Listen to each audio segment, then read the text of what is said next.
दोस्तों, कहने को नई संसद भवन में महिला आरक्षण बिल पर चर्चा हुई, कई मुद्दे उठाए गए।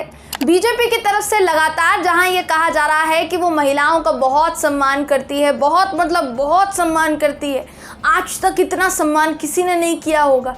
महिलाओं के लिए ये कानून बनाने का सौभाग्य उसे मिला है, भगवान ने उस पर कृपा की है।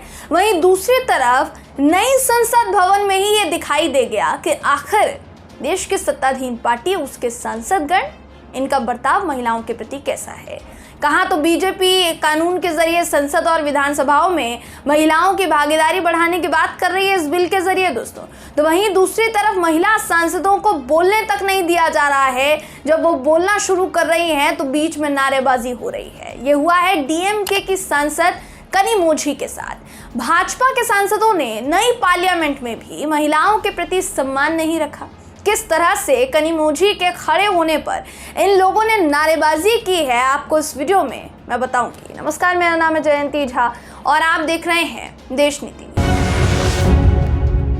देश नीति, केवल सच्ची और पक्की खबरें। कनिमोझी करुणानिधि तमिलनाडु से डीएमके की सांसद हैं।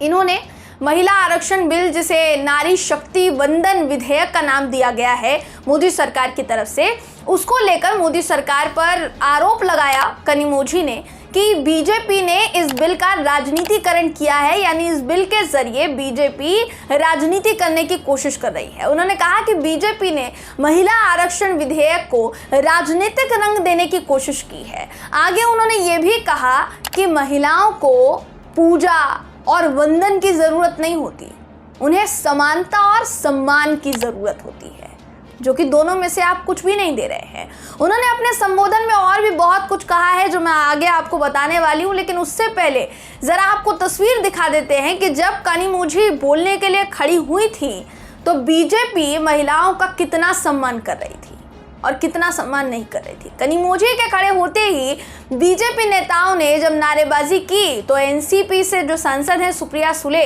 उन्होंने विरोध जताया और विरोध करते हुए उन्होंने कहा कि आखिर बीजेपी का ये किस तरीके का बर्ताव है कि वो इस तरह से एक महिला सांसद के लिए ओछी हरकत कर रही है और संसद में नारेबाजी कर रही है। दोस्तों, ये वीडियो देखिए।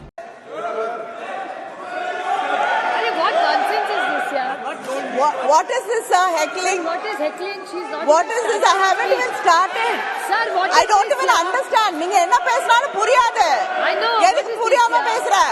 Sir, ये भाजपा का मानसिकता है। sir, what is this? She's not even started and a member is heckling our speaker. This is the respect for women. Exactly, sir. What is this?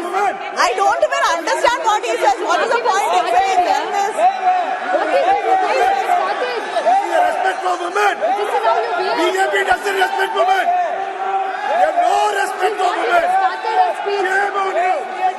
Shame on you. Really? Shame on you.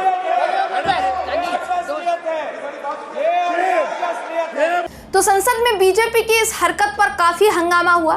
जाहिर है, देखिए, जब आप महिला सम्मान जैसी भारी भरकम शब्द का इस्तेमाल करते हैं तो शब्द जो है वो हवा में बोलने के लिए तो नहीं होते हैं कि आपने बोल दिया महिला सम्मान तो हो गया महिला सम्मान। उसका पालन करना पड़ता है। अगर महिला सम्मान जैसे बड़े शब्द का इस्तेमाल आप कर रहे हैं तो आपको करके दिखाना होगा कि वाकई में महिला का सम्मान करते हैं। महिला सांसद कनिमोझी ने जब बोलना शुरू किया दोस्तों, तभी बीजेपी की तरफ से नारेबाजी शुरू हुई, लेकिन सबको चुप करवाने के बाद कनिमोझी ने अपनी बात जारी रखी। उन्होंने क्या क्या कहा अब वो सुनिए, मैं आपको बताती हूँ। वो कहती हैं कि ये विधेयक यानी विमेंस रिजर्वेशन बिल जो है वो आरक्षण के बारे में नहीं है, बल्कि पूर्वाग्रह और अन्याय को दूर करने का काम है। उन्होंने कहा कि महिलाओं को वंदन पूजा की जरूरत नहीं, उन्हें सम्मान समानता की जरूरत है। इस देश और इस संसद में महिलाओं का अधिकार उतना ही है जितना पुरुषों का है। महिलाएं बराबरी का सम्मान चाहती हैं। कनिमोझी आगे ये भी कहती हैं कि इस विधेयक में परिसीमन के बाद, यानी आफ्टर डेलिमिटेशन, यहाँ पर परिसीमन जो होगा दोस्तों, जनगणना जो होगी, जनगणना के बाद संबंधित खंड को हटा दिया जाना चाहिए, क्योंकि जनगणना के बाद अगर ये आरक्षण जो है ये लागू होगा तो बहुत ज़्यादा देर हो सकती है, ये कनिमोझी का कहना था। अब आपकी जानकारी के लिए बताना चाहूँगी दोस्तों कि विधेयक में प्रस्तावित लोकसभा और राज्य विधानसभाओं में महिलाओं के लिए 33% आरक्षण जनगणना और परिसीमन प्रक्रिया के बाद ये जो है लागू होगा। यानी आप समझ सकते हैं कि जो जनगणना है, जो परिसीमन होनी है, उसके बाद ये लागू होगा। तो सवाल भी पूछा गया है।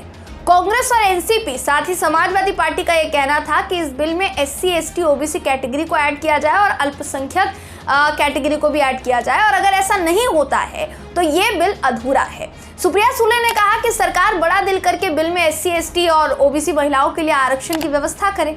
वहीं सपा सांसद डिंपल यादव का कहना था कि बिल में ओबीसी और अल्पसंख्यक महिलाओं को भी आरक्षण दिया जाना चाहिए। सुप्रिया सुले ने आगे एक और बात कही है दोस्तों, जो कि हर तरफ उठ रही है और बहुत ज़रूरी बात है, वो ये कि जनगणना और परिसीमन होने तक महिला आरक्षण को लागू नहीं किया जा सकता। तो सुप्रिया सुले का कहना था कि फिर इसके लिए स्पेशल सेशन क्यों बुलाया गया, आपने विशेष सत्र क्यों बुलाया है? इसे विंटर सेशन में भी आप पास कर सकते थे ना, जब अभी ये पास ही नहीं होना है, जब अभी कानूनी नहीं बनना है। तो देश के कई हिस्सों में बाढ़ आ रही है, इस समय सेशन बुलाने की क्या जरूरत थी? बाकी की चीजों पर ध्यान दिया जाता।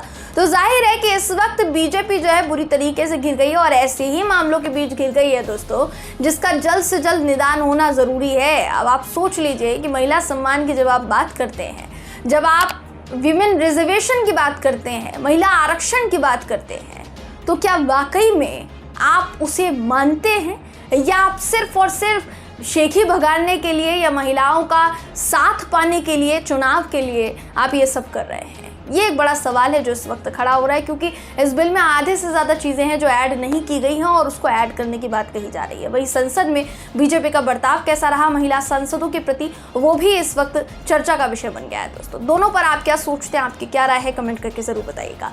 वीडियो अगर आपको पसंद आया हो तो वीडियो को लाइक कीजिए, शेयर कीजिए, चैनल को सब्सक्राइब करना बिल्कुल भी ना भूलें। फिर मुलाकात होगी आपसे अगली वीडियो में, तब तक के लिए नमस्कार।